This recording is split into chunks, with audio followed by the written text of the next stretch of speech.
So we got a good question from our buddy Stu, who's looking to get back into competition, but he's become kind of unsure of himself. So what's happened is Stu was out for about 2 years. He's a blue belt. He was out for about 2 years because of a meniscus tear and a double hernia surgery. And now that he's back, he's been back for about 5 months, he says that all the other blue belts are smashing him. You know, because while he was gone for that 2 year period, all the other guys have sort of climbed up the ranks a bit and gotten better. And so he's been gone and, you know, sort of lost a step. Now he's wanting to get into a competition, but he's like, man, is it even going to be worthwhile? You know, because he's like, I feel like right now I'm getting smashed by the blue belts. Is there even a reason to go for a competition, even though he wants to do one? So first off, Stu, thanks for the question, brother. And before we get into all the little tips and advice and all this stuff, let me just tell you first, just let go of the what ifs, right? Because you're thinking, what if I go to the tournament and because I'm getting smashed by these blue belts in the gym, well, what if I go there and they do the same thing? Just let go of the what ifs, okay? Just no sense of focusing on that stuff because that's just, you're just letting sort of fear get a hold of you.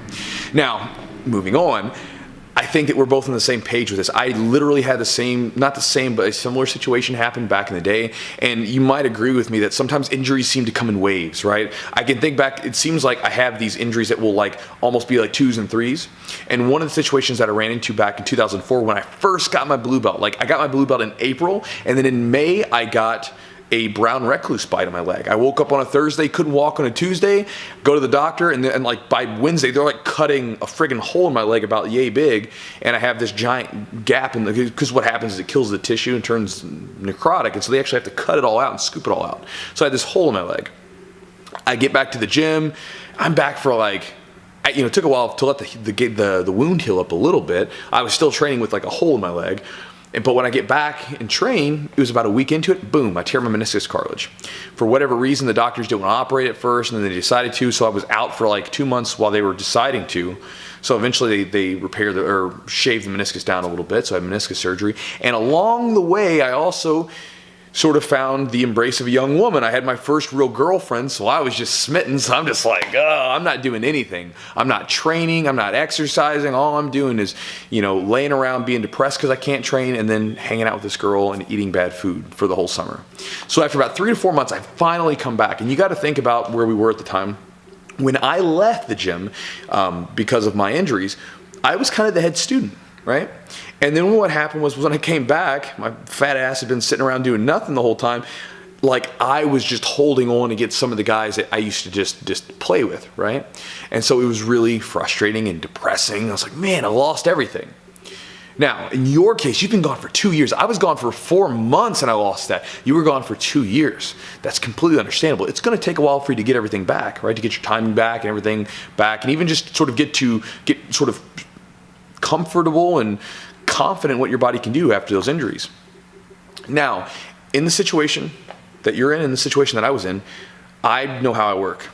When I set goals for myself, that's when I get stuff done. Like, for instance, like doing the gym business or even doing the online stuff, I have to set deadlines to myself because if I don't get it done, right? So I have to say, I am going to get this thing done on this day, boom, that is now a goal.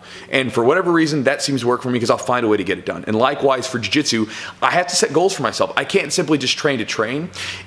Sometimes I'll say, I've got to hit 10 arm bars a day when I'm rolling, or whatever that goal might be. It's a little goal for myself. Or even like tonight, I was rolling and it was like, I was rolling with my buddy Chris Nichols, big brown belt, strong dude. And I looked up and he's a big, strong dude. He was kind of giving me a hell of a run. He did a good foot trip and was passing my guard and I was having a lot of trouble with him. I look up at the clock and I had 40 seconds left. I was like, all right, I got to pull a submission out of my ass. I got 40 seconds, balls to the wall. And I was able to catch it, right?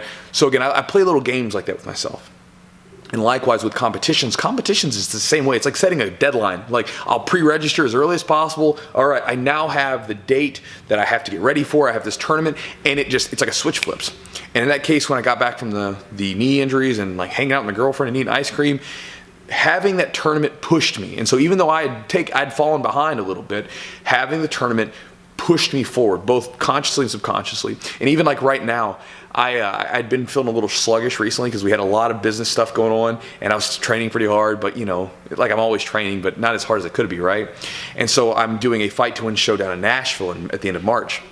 And so I got the email from the promoter and he's like, yeah, you got a match. And as soon as he sent that email, right, I went from being kind of like, I'm having a sluggish day, I'm kind of tired, to being, I'm ready to go. Like,